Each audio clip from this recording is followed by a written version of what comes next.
Morning વિદ્યાર્થી મિત્રો, આપણે જોઈ રહ્યા હતા ચેપ્ટર નંબર 9 બિન વેપારી સંસ્થાના હિસાબો. તો એની અંદર આપણે અત્યાર સુધી જોઈ ચૂક્યા છે મૂડી મહેસૂલી એટલે મૂડી આવક અને ખર્ચા, મહેસૂલી આવક અને ખર્ચા, એના અમુક સમ પણ જોઈ લીધા, ઉપસ્કર પણ બનાવતા શીખી ગયા. હવે છેલ્લે એક માસ્ટર સમ જોઈ લઈએ કે જેની અંદર તમારે લગભગ બધું જ શીખવાનું આવી જશે.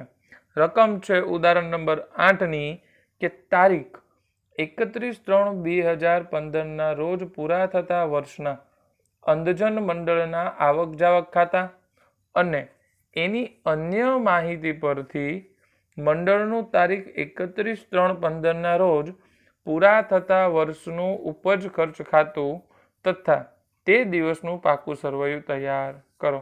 તો અહીંયા તમને ત્રણ વસ્તુઓ કીધી છે કે આવક જાવક ખાતું આપેલું છે અને બીજી અમુક એક માહિતીઓ આપેલી છે. એ માહિતી ઉપરથી 31/3/15 રોજ પૂરા થતા વર્ષનું ઉપજ ખર્ચ ખાતું બનાવવાનું છે. ધ્યાન રાખજે, વર્ષ કયું કીધું છે? 31/3/15 એટલે આને કહેવાય હાલનું વર્ષ. આની આગળ આવે 13 અને 14 જેને કહેવાય ગયું વર્ષ. આની પાછળ આવે 15 અને 16 એને શું કહીશું આપણે? આવતું વર્ષ, અથવા તો જે વર્ષ હવે આવવાનું છે એ જ. હા, આવતું વર્ષ જ કહીશું આપણે, એને બીજું કંઈ કહી શકીએ એમ પણ નથી. ચલો જો, રકમ આવક જાવક ખાતું તમને અહીંયા આપેલું છે, ક્વેશ્ચનની અંદર આપી દીધેલું છે કે અંધજન મંડળ તારીખ 31/3/2015 રોજ પૂરા થતા વર્ષનું આવક જાવક ખાતું જે તમને નીચે આપેલું છે, ધ્યાનથી વાંચજે. આવક જાવક ખાતું ઉધાર અને જમા બે બાજુ છે. આવક રકમ, જાવક રકમ. વિગતની વાત કરીએ કે બાકી આગળ લાવ્યા રોકડ શિલક અને બેંક શિલક. પછી આપેલું છે અહીંયા તમને મળેલું લવાજમ, હોલનું ભાડું, મળેલ વ્યાજ, પસ્તીનું વેચાણ, મળેલ દાન. છેલ્લું જોઈ લે. ચલ, જૂના ફર્નિચરનું વેચાણ કેટલામાં કર્યું છે? 800 રૂપિયામાં. ફર્નિચરની ચોપડી કિંમત કેટલી છે? 1000. તો ફર્નિચર વેચાણનો નુકસાન કેટલું થશે? 200 રૂપિયા. આટલું ક્લિયર? ચલો આવી જાય સામે. તમને અહીંયા બીજું આપેલું છે પગાર, એની પછી સ્ટેશનરી અને પ્રિન્ટિંગ ખર્ચ, વીમો અને કરવેરો, વર્તમાન પત્રોનું લવાજમ. અહીંયા તમને હતું સામેની બાજુ આપેલું છે 7000 રૂપિયા મળેલ લવાજમ. અહીંયા રહ્યું મળેલ લવાજમ. અહીંયા તમને આપેલું છે વર્તમાન પત્રોનું લવાજમ. બંને અલગ અલગ છે, ધ્યાન રાખજો. મરામત ખર્ચ, રોકાણની ખરીદી, પુસ્તકોની ખરીદી અને બાકી આગળ લઈ ગયા રોકડ શિલક, બેંક શિલક. આ ક્લિયર? બરાબર. આ હતું આવક જાવક ખાતું. હવે આપણે જોઈશું એમાં બીજા આપેલા અલગ અલગ હવાલાઓ. શું જોઈશું આપણે? હવાલા. ચલજો, કુલ 7 હવાલા આપેલા છે. કેટલા હવાલા આપેલા છે તમને? 7. ધ્યાન રાખજો. પહેલો હવાલોની તારીખ આપેલી છે 1/4/2014 રોજની બાકીઓ. એટલે 1/4/2014 એટલે કે અહીંયા તમારા વર્ષની શરૂઆત થાય છે. અહીંયા શું થાય છે? તમારા વર્ષની શરૂઆત. તો જો વર્ષની શરૂઆત થતી હોય ને જે બાકીઓ આપેલી હોય એને તમે કઈ બાકી કહેવાય? તો કે વિદ્યાર્થીઓ એને કહેવાય આપણે શરૂઆતની બાકી. બરાબર. તો શરૂઆતની બાકી આપેલી છે. મકાનની છે 30,000, ફર્નિચર 4,000, પુસ્તકો 10,000, રોકાણો 40,000. એની પછી લવાજમ મળવાનું બાકી 1,000 અને કાયમી ફંડ 88,000. બરાબર. ચલો અહીંયા છે ને હવે બીજો હવાલો જોઈએ કે આમાં તમને બધાની બાકી આપેલી છે. તો જેટલા હવાલાઓ દેખાય છે બધા ટીક કરવું હોય તો કરી લેવાનું, બાકી આમાં કંઈ બહુ વધારે જરૂર હોતી નથી. પરંતુ અહીંયા એક આ હતું જે મળેલ લવાજમ છે 7,000 રૂપિયા. આને સ્પેસિફિકલી મોસ્ટ આઈએમપીમાં ટીક કરી લો. હું બોક્સ બનાવી દઉં છું. એનું રીઝન છે આની પર બહુ બધા હવાલાઓ છે. બરાબર. એક હવાલો તો આપણે અત્યારે વાંચ્યો. હવે બીજો હવાલો જો. લવાજમમાં 2015-16ના વર્ષ માટે એટલે જે વર્ષ આવવાનું છે, આવતું વર્ષ જેને મેં કીધું હતું એ વર્ષ માટે 500 રૂપિયા જમા કરી દીધેલું છે, સમાવેશ થઈ ગયો છે. શું કીધું છે? લવાજમના 2015-16ના વર્ષ માટે મળેલ લવાજમ 500નો સમાવેશ થાય છે. કે ભાઈ અગાઉથી લવાજમ, જેને આપણે કહીએ ને કે અગાઉથી મળે લવાજમ, આ એની વાત છે 500 રૂપિયા. ત્રીજો હવાલો જો પાછો લવાજમ ઉપર જ છે, 2014-15 એટલે કે આ જ વર્ષનું લવાજમ મળવાનું બાકી કેટલું છે 700. બરાબર. તો આ વર્ષે મળવાનું, ચાલુ વર્ષનું મળવાનું બાકી લવાજમ 700, આવતા વર્ષનું અગાઉથી મળેલ 500, હાલના વર્ષનું મળવાનું બાકી 1000.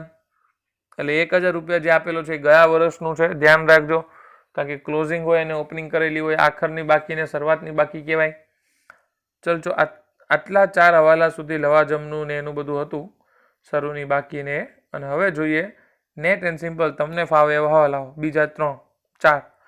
ચોથું છે રોકાણો પર મળવાનું બાકી વ્યાજ 500. એટલે લખી દો, ચલો મળવાનું બાકી વ્યાજ 500 રૂપિયા. ચૂકવવાનો બાકી પગાર 600. તો પગારનો હવાલો છે એને પણ જોઈ લેવાનો, ટીક કરો હોય તો કરી પણ શકો છો. તારીખ 31/3/2015 રોજ સ્ટેશનરી સ્ટોક 100 રૂપિયાની હતી.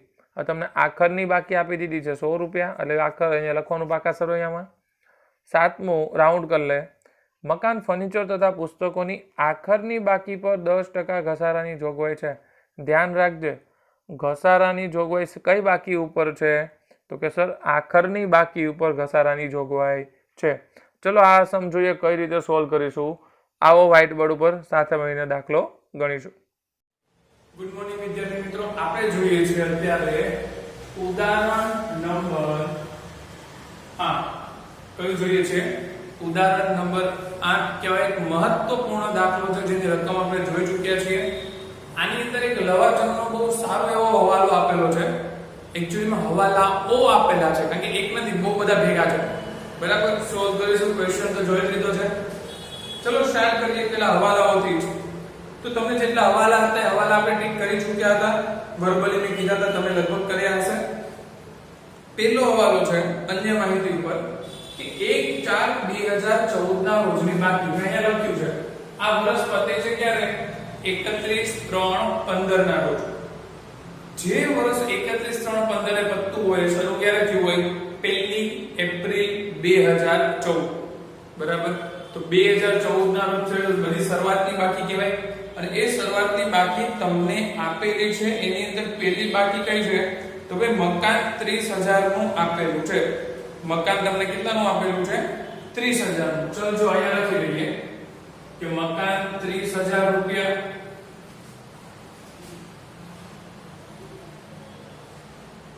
મકાન મલ્ટીપલ કલરની માર્કર નથી એટલે થોડુંક એડજસ્ટ કરી લેજો. બીજું જો ફર્નિચર 4,000 રૂપિયા. ફર્નિચર 4,000 રૂપિયા. ફર્નિચર પછી તમને શું આપેલું છે? ફર્નિચર પછી છે પુસ્તકો 10,000 રૂપિયાના છે. લખો ચલો અહીંયા પુસ્તકો 10,000 રૂપિયાના છે. એના પછી શું આપ્યું છે? રોકાણો 40,000 રૂપિયાના છે. ચલો એ પણ લખી લઈએ. રોકાણો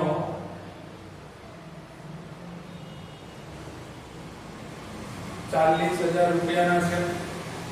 ઓકે. એના પછી રોકાણો પછી શું છે? બસ રોકાણો પછી બીજું કઈ નથી. હા, લવાજમ મળવાનું બાકી કેટલું છે? લવાજમ મળવાનું બાકી 1,000 રૂપિયા છે. તો ચલો જો જ્યારે લવાજમની એન્ટ્રી કરવાનું શરૂ કરીશું ત્યારે કરશું, કારણ કે આ ગયા વર્ષ માટેનું છે. 1/4/2014 નું છે, આ વર્ષનું નહીં. અને કાયમી ફંડ 88,000 રૂપિયા અહીંયા લખી દો. ચલો કાયમી ફંડ 88,000 રૂપિયા. ચલો આટલી એન્ટ્રી થઈ ગઈ. હા, એક વસ્તુ બાકી છે, મળવાનું બાકી. લવાજમ ગયા વર્ષનું મળેલું હતું એ 1,000 રૂપિયા. હું આખું ફોર્મેટ લખી દઉં છું લવાજમ. અહીંયા ધ્યાન રાખજો. ચાલો ઉપજ ખર્ચ ખાતામાં થોડું ધ્યાન રાખજો. બરાબર. પેલું છે લવાજમ. ચલો જો તો પાઠ્ય પુસ્તકની અંદર તમને લવાજમ આપેલું છે. ક્યાં અહીંયા આપેલું હતું અચ્છા મળ્યું કોઈને પાઠ્યપુસ્તકમાં લવાજમ હા મળેલ લવાજમ 7000 રૂપિયા આપેલું છે તો લખો ચલો આ લવાજમ કેટલા હજાર રૂપિયા આપેલું છે તમને 7000 રૂપિયા આ લવાજમ લખ્યા પછી એની અંદર પ્લસ કરવાનું ચાલુ વર્ષનું મળવાનું બાકી વત્તા ચાલુ વર્ષનું મળવાનું બાકી જે હશે અહીંયા લખીશું સમજજો પહેલા લખ્યું લવાજમ બીજું લખ્યું ચાલુ વર્ષનું મળવાનું બાકી લવાજમ હવે ત્રીજું આમાંથી માઈનસ કરશું ગયા વર્ષનું માઈનસ ગયા વર્ષનું લવાજમ અચ્છા બીજું જે તમને અહીંયા આપેલું હતું ચોપડીમાં એ કે આવતા વર્ષનું મળેલ લવાજમ શું કીધું છે આવતા વર્ષનું મળેલ લવાજમ આવતા વર્ષનું મળેલ લવાજમ રકમ લખવાની થશે ત્યારે લખી દઉં છું અત્યારે ધ્યાન રાખજો જો હવે રકમ માંથી લખે તમે 7000 પછી તમને આપ્યું છે શું લવાજમ મળવાનું બાકી 1000 એટલે કે ગયા વર્ષનું લવાજમ મળવાનું બાકી છે આવ્યું ગયા વર્ષનું મળવાનું બાકી જે લવાજમ છે કેટલું છે 1000 રૂપિયા ચલ કાઈ પણ લખાઈ ગયું છે હવાલા નંબર 2 ધ્યાન રાખજો બહુ જ મજા આવશે લવાજમ 2015 અને 16 ના વર્ષ માટે મળેલ લવાજમ તમને કયો ક્વેશ્ચન દેખાય છે હા આ જે વર્ષ છે એ કયું છે 14 અને 15 બરાબર જેને આપણે કહીએ હાલનું વર્ષ હવે અહીંયા તમને તારીખ આપેલી છે 15 અને 16 માટે મળેલ લવાજમ તો 14 15 પછી કયું વર્ષ આવે 15 અને 16 એને શું કહીશું આપણે કે ભાઈ ભવિષ્યનું વર્ષ અથવા તો જે આવવાનું છે એ વર્ષ અથવા તો તમારી ભાષામાં તો અહીંયા લખી દેજો આવતા વર્ષ કે ભાઈ આવતું વર્ષ બરાબર ખબર પડી બીજું જો 13 14 આપેલું હોય એને શું કહીશું આપણે ગયું વર્ષ તો અહીંયા તમારી પાસે 2 થી 3 વર્ષ ભેગા થઈ ગયા પહેલું કે ભાઈ હાલનું વર્ષ છે 2014 અને 2015 છે પછી આવતું વર્ષ અથવા તો હાલનું વર્ષ અથવા ચાલુ વર્ષ આ છે 15 16 એટલે કે ભવિષ્યની અંદર જે વર્ષ આવવાનું છે એ વર્ષની પણ અહીંયા વાત કરેલી છે આખો હવાલો જ આવી રીતે હતો લવાજમ એમાં ચાલુ વર્ષનું મળવાનું બાકી ગયા વર્ષનું લવાજમ અને આવતા વર્ષનું લવાજમ 3 વર્ષ ભેગા થઈ ગયા ચાલુ વર્ષ જે વર્ષ જતું રહ્યું છે એ વર્ષ એટલે કે શરૂઆતની બાકી અને હવે જે વર્ષ આવવાનું છે એ વર્ષ તો ત્રણેય વસ્તુઓ ધ્યાન રાખીને આપણે હવાલા જોઈશું ચલજો પેલું લવાજમ મળવાનું બાકી 1000 આપણે આ લખી દીધું એટલે ગયા વર્ષનું હતું એટલે શરૂઆતની બાકી લખી દીધી રકમ હતી એ લખી દીધી હવે આગળ જો શું કીધું છે 15 16 ના વર્ષ માટે મળેલ લવાજમ 500 નો સમાવેશ થાય છે 15 16 એટલે હવે જે વર્ષ આવશે એ તો આવી આવતું વર્ષનું લવાજમ કેટલું છે 500 રૂપિયા વચ્ચે માઈનસ ની સાઈન કરી છે મે યાદ રાખજો જો હજી લવાજમનો હવાલો બાકી છે 14 15 ના વર્ષ માટે અહીંયા જો પેલા ચપટી વાત હા અહીંયા જો 14 15 ના વર્ષ માટે તો કયું વર્ષ છે હાલનું વર્ષ એટલે કે ચાલુ વર્ષ બરાબર ચલો જો આમાં શું કીધું છે 14 15 ના વર્ષ માટે લવાજમ મળવાનું બાકી 700 એટલે કે 14 15 એટલે કયું વર્ષ છે હાલનું વર્ષ હાલનું કેટલું બાકી છે 700 રૂપિયા ચલ જો હવે લવાજમ પતી જાય સારું છે પતી હવે લવાજમ પૂરું ચલો કથા કરવી લવાજમની પણ એની પેલા ધ્યાન રાખજો તો તમને હવાલો એકચ્યુઅલી શું આપ્યો તો ચાલુ વર્ષનું મળવાની બાકી લવાજમ લખો ચલો અહીંયા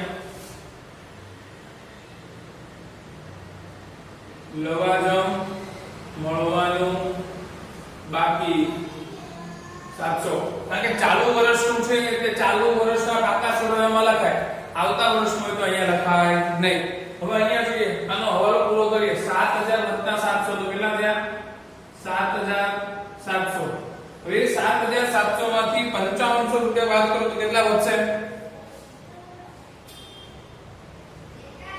6200. ક્લિયર થયું? તો લવાજમનો આખો હવાલો તો હું એક વખત પાછું રિપીટ કરી દઉં કારણ કે બહુ જ સુંદર હવાલો છે.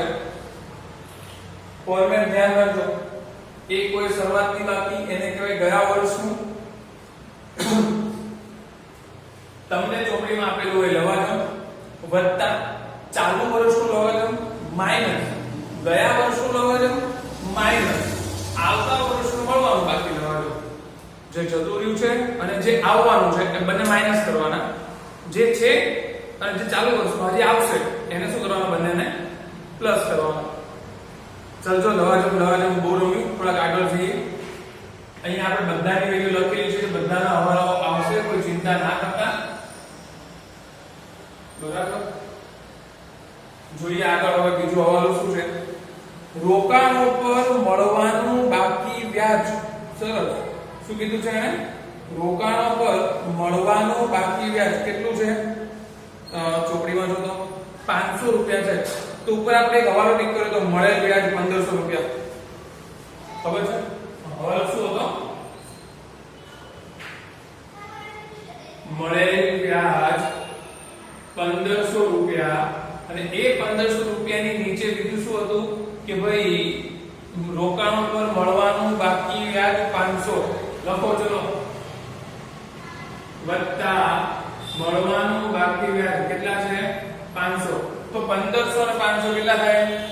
2000 રૂપિયા. આમાં શું કહેશે જોઈએ? આની બીજી અસર અહીંયા કરી દે. ચલ મળવાનું બાકી વ્યાજ 2000 રૂપિયા. ક્લિયર થાય? ચલ જો એના પછી પગાર ચૂકવવાનો બાકી છે 600 રૂપિયા. સરસ. ચલો અહીંયા લખી દો. ચૂકવવાનો બાકી પગાર. હવાલો જો કેટલાનો હતો ચૂકવવાનો બાકી પગાર? 600. અને ઉપર રકમમાં જો તો તમને પગાર આપેલું છે કે કારણ કે બીજી અસર હા પગાર છે 4200. અહીંયા આવી ગયો. ચલો ખર્ચો છે પગાર 4200 વત્તા ચૂકવવાનો બાકી છે એટલે પ્લસ કરવાનો. ચૂકવવાનો બાકી પ્લસ 600. તો 4200 કેટલા થાય? 4800. આટલું ક્લિયર થયું? હા. ચલજો હવે એક વસ્તુ મેં જાણી છોડી દીધી કારણ કે બહુ લવાજમ થઈ ગયું. તમે આ ચાલુ વર્ષનું મળવાનું બાકી લવાજમ લખ્યું છે. જો લવાજમ મળવાનું બાકી 700 રૂપિયા. પરંતુ આવતા વર્ષનું મળવાનું બાકી લવાજમ લખ્યું ના નથી લખ્યું. તેને શું કહેવાય? પછી આવતું વર્ષ છે કે હજી આવ્યું પણ નથી પણ તમને લવાજમ મળી ગયું તો એને શું કહીશું આપણે? અગાઉથી મળેલ લવાજમ. શું કહીશું એને? અગાઉથી મળેલ લવાજમ. અહીંયા જો તો અગાઉથી મળેલ લવાજમ તમને કેટલું હતું? આવતા વર્ષનું 500. લખજો અહીંયા 500. આ યાદ રાખજો, ભૂલવાનું નહીં.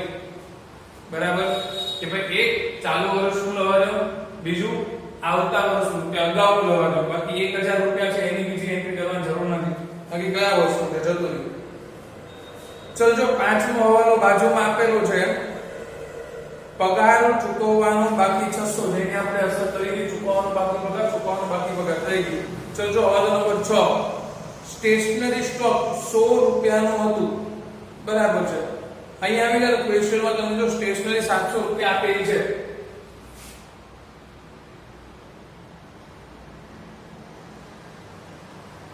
સ્ટેશનરી 700 વત્તા સોરી કેમ? કારણ કે જ્યારે પણ તમને આવો સ્ટોક આપેલો હોય એટલે માઈનસ કરવાનો કે ટોટલ સ્ટેશનરી તમારી પાસે 700 રૂપિયાની છે. એમાંથી આ સ્ટેશનરી હજી તમારી પાસે 100 રૂપિયા પડી છે તો આ કેટલી થઈ ગઈ? 600. અને સ્ટોક બધા અહીંયા લખવાના હોય તો લખી દેવાના કે ભાઈ સ્ટેશનરી સ્ટોક કેટલાનો છે? 100 રૂપિયાનો. છેલ્લો એક જ હવાલો બાકી છે પણ ધ્યાન રાખજે જેટલો બાકી એટલો વધારે વિચિત્ર છે. એ હવાલો એટલો જ વિચિત્ર છે. જો તો પેલા અહીંયા સુધી બધું ક્લિયર છે બરાબર, જે બી અત્યાર સુધી હવાલા સોલ્વ કર્યા. ઓકે, ચલો જો છેલ્લો હવાલો જોઈએ. મકાન, ફર્નિચર તથા પુસ્તકોની આખરની બાકી પર 10% ઘસારાની જોગવાઈ કરો. અંડરલાઈન કરો. ઘસારો નથી ગણવો અત્યારે. એને શું કીધું છે? આખરની બાકી ઉપર 10%. હવે આખરની બાકી એટલે શું હોય? માનો કે ભાઈ મારો ધંધો છે, હું જમીન મકાનની લેવેચ કરું છું અથવા ફર્નિચરની લેવેચ કરું છું. હવે આ સમયની અંદર વર્ષ દરમિયાન હું ફર્નિચર વેચતો પણ હોય. હા, તો મેં કેટલું ફર્નિચર વેચી દીધું છે, એના પછી કેટલું વધ્યું છે, જે વધ્યું હોય ને એની ઉપર ઘસારો ગણાય. એને શું કહેવાય? આખરની બાકી ઉપરનો ઘસારો. તો અહીંયા મારી પાસે અત્યારે બધી શરૂઆતની બાકી છે. જો બરાબર, મારી પાસે આખરની બાકી નથી. તો હવે આખરની બાકી માટે શું કરવું પડશે? આખી રકમ સોલ્વ કરવી પડશે. જેટલું પણ વેચાણ હશે બધું વેચાણ મારે શું કરવું પડે? શરૂઆતની બાકીમાંથી માઈનસ કરવું પડે. ત્યારે મને શું મળે? આખરની બાકી. આટલું ક્લિયર છે? ચલો જો આપણે વાત કરીએ અહીંયા. હવે પેલા રકમ સોલ્વ કરીએ. છઠ્ઠો હવાલો છે ને, સાતમો રાઉન્ડ કરી લે, છેલ્લે કરશું. અહીં કીધું છે ને આખરની બાકી, જે અત્યારે નથી. ઉપરથી શરૂઆત કરીએ.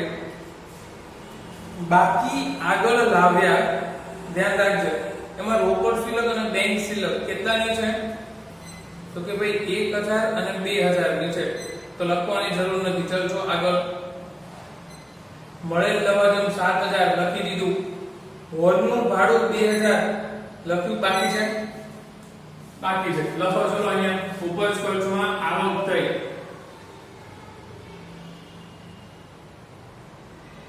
હોલનું ભાડું કેટલું છે? હોલનું ભાડું કેટલું હતું? 2000 રૂપિયા છે.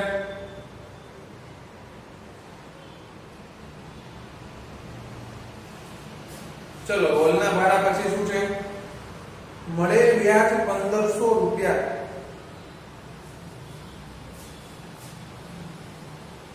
હવાલો હતો સોલ્વ કરી દીધો છે. ચલ જો આગળ. પછી પસ્તીનું વેચાણ 200. લખ અહીંયા નીચે ક્યાંક જગ્યા સુધી. પસ્તીનું વેચાણ 200 રૂપિયા. એના પછી શું છે? મળેલ દાન 5000 રૂપિયા. અચ્છા, હવે આવું 5000 નું દાન તમે રોજ રોજ મળશે? પોસિબલ જ નથી સર. કભી કભાર કોઈ સારો મળે જેવો માણસ આવે તમને 5-10 કરોડ રૂપિયા આપી દે તો અલગ વસ્તુ છે, પણ એ ક્યારેક ક્યારેક હોય, રોજ હોય નહીં. તો ચલ જો એને આપણે લખવાની કોઈ જરૂર નથી. પછી જો બીજું, અચ્છા મળેલ દાન કીધું 5000, તો ઉપજ ખર્ચમાં લખવાની જરૂર નથી. પરંતુ આપણે વાત થઈ હતી અહીંયા મહેસૂલી ખર્ચ, અહીંયા મહેસૂલી આવક. તો બાકીનું બધું ક્યાં જશે? મૂડી હશે તો પાકા સરવૈયામાં લખો. ચલો પ્લસ મળેલ દાન, અરે 55000 નહીં, કેટલું છે મળેલ દાન? 5000 રૂપિયા. તો 88000 વત્તા 5000 કેટલા થશે? 88 ને 5 93. બરાબર. તો ઉપજ ખર્ચની અંદર મળેલ દાન લખવાનું નહીં, પરંતુ પાકું સર્વે બનાવેલું છે એટલે લખવાનું. પણ 2021 માટે તમારી જો એક્ઝામ લેવાશે તો એની અંદર પાકું સર્વે પૂછવામાં આવશે નહીં. બરાબર. ચલજો આગળ. જૂના ફર્નિચરનું વેચાણ જેની ચોપડે કિંમત 1000 છે. શું કીધું છે એને? ચોપડે કિંમત કેટલી છે એની? 1000 રૂપિયા. સરસ. અને કેટલા વેચ્યું છે તમે? 800 રૂપિયામાં. એટલે 1000 રૂપિયાનું ફર્નિચર 800 રૂપિયામાં વેચ્યું તો નફો થાય ખોટ થાય? ખોટ. લખો ચલો અહીંયા. અહીંયા ધ્યાન રાખ. અહીંયા ફર્નિચર વેચાણની ખોટ. 1000 રૂપિયાનું ફર્નિચર 800 માં વેચ્યું તો મને ખોટ કેટલી ગઈ? 200. એ ફર્નિચરની મૂળ કિંમત 1000 રૂપિયા હતી. તો હું ફર્નિચર માંથી વેચાણ માઈનસ કરી નાખીશ. કેટલાનું હતું ફર્નિચર? 1000 રૂપિયા. તો હવે અહીંયા કેટલા રૂપિયા વધશે? 3000 લખ્યા છે.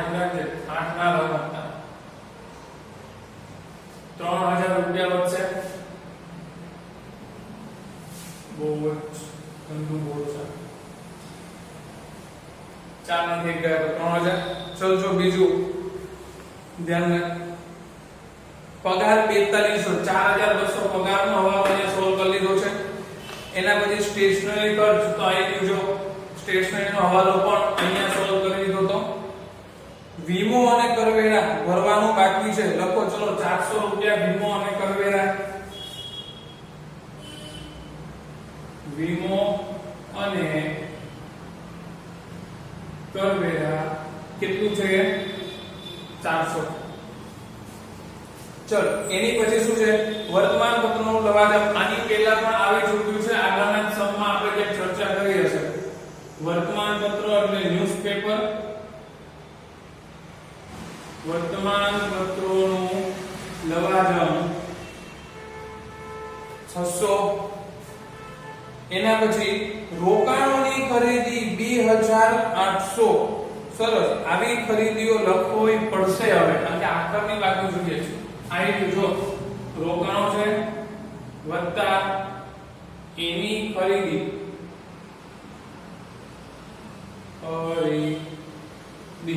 અને કેટલાની ખરીદી કરેલી છે એને 2800 તો સરવાળો તો કેટલા થશે 42800 ક્લિયર થયું કે રોકાણો હતા વર્ષ દરમિયાન એની ખરીદી કરી 2800 તો આપણે લખી દીધી છે ચલ જો એના પછી પુસ્તકોની ખરીદી 5000 રૂપિયા તો જો તો પુસ્તકો લખ્યું છે પાકા સરવાળામાં હા આવી જાવ અહીંયા પુસ્તકો વત્તા ખરીદી હોય તો પ્લસ થાય વેચાણ હોય તો માઈનસ થાય કેટલાના હતા 5000 ના પુસ્તકો છે તો વત્તા 5000 તો 10 ને 5 કેટલા થઈ ગયા 15000 રૂપિયા એની પછી ચલજો બાકી આગળ લઈ ગયા રોકડ શિલ્લક અને બેંક શિલ્લક તો હા સર લખાય 31/3/15 ના રોજ આખરની બાકી કહેવાય અને આખરની બાકી હોય બધી જ લખાય તો લખો ચલો અહીંયા રોકડ શિલ્લક અચ્છા અને એની નીચે એક્ઝેક્ટ લખી દે બેંક શિલ્લક ચલો જો તો ચોપડીમાં રોકડ શિલ્લક આપ્યું છે 1900 અને બેંક શિલ્લક 3400 રોકડ શિલ્લક 1900 બેંક શિલ્લક 3400 ક્લિયર છે આટલું ઓકે ચલ જો પછી શું વાત છે શું ચાલે છે આગળ છેલ્લો હવાલો ખાલી બાકી છે બાકી બધું જ આપણે લખી દીધું અહીંયા બધી જ એન્ટ્રીઓ થઈ ગઈ ખાલી અહીંયા થોડું બાકી છે હજી બાકી એ જ્યારે સમ પતે ત્યારે જ ખબર પડે પ્લસ થાય કે માઈનસ થાય બરાબર એના સિવાયનું બાકી છે પણ બધું લખી દીધું છે અહીંયા ઘસારો લખવાનો બાકી છે જોઈએ હવાલો શું કહે છે મકાન ફર્નિચર અને પુસ્તકોની આખરની બાકી મકાન ફર્નિચર પુસ્તકો આ 3000 આ 30000 અને 15000 એને કહેવાય આખરની બાકી એ આખરની બાકી ઉપર શું કીધું છે એ આખરની બાકી ઉપર 10% ઘસારો ગણવાનો છે સરસ કેટલા ટકા ઘસારો તમને ખબર છે ઘસારો અહીંયા લખાશે તો ફાઇનલ છે ઘસારો ચલ જો મકાન છે મકાનમાંથી માઈનસ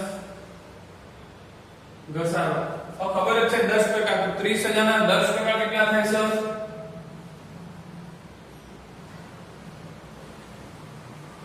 લખી દીધા મુજબ કર ત્યાં સુધી 30000 હતા એમાંથી 10% માઈનસ કર્યા એટલે 3000 રૂપિયા બાદ કર્યા તો વધ્યા કેટલા 27000 લખો ચલો અહીંયા ઘસારાના હેડિંગ ની નીચે મકાનનો ઘસારો 3000 એની પછી શું છે ફર્નિચર અને એની પછી શું છે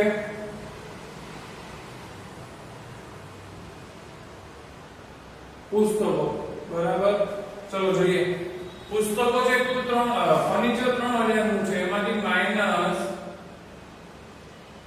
ઘસારો 300 લખો ચલો અહીંયા ફર્નિચરનો ઘસારો છે 300.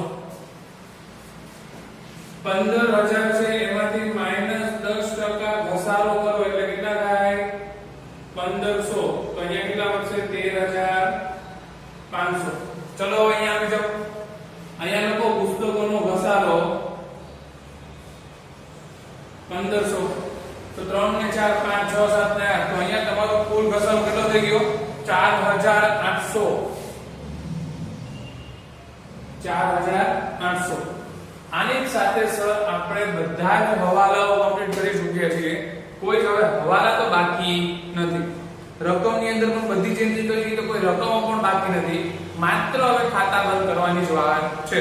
ચલો સૌથી પહેલા ઉપજ ખર્ચ ખાતું બંધ કરીએ. ઉપર સિંગલ લાઈન, નીચે ડબલ લાઈન. અહીંયા પણ એવું ઉપર સિંગલ લાઈન, નીચે ડબલ લાઈન. જો તફાવત ઉધાર બાજુ આવે તો પ્લસ કરવાનું અને જો તફાવત જમા બાજુ આવે તો શું કરવાનું માઈનસ. આટલું ક્લિયર થઈ ગયું છે બરાબર. ચલો જો હવે તમે સરવાળો કરશો તો કઈ બાજુ કેટલો સરવાળો આવે છે આ બાજુ વધારે આવશે કારણ કે અહીંયા તમારી 6 7 8 9 10 ને 10,400 છે. અહીંયા કેટલો છે 10,400. તે 5 ને 5 10 તો અહીંયા જ છે. 10 ને 11 11,200 900. એક જ મિનિટ જસ્ટ ચેક કરી લઈએ. ક્યાં કોઈ એન્ટ્રી કરવાની બાકી છે એક વખત તો પણ ચેક કરી લેવાનું. હા રકમ વાંચવામાં આપણે એક ભૂલ થઈ ગઈ. એક અસર આપણે કરતા ભૂલી ગયા છીએ. એ છે અહીંયા વર્તમાન પત્રનું લવાજમ અને રોકાણોની ખરીદીની વચ્ચે એક રકમ લખવાની હતી. મરામત ખર્ચ 500 રૂપિયા.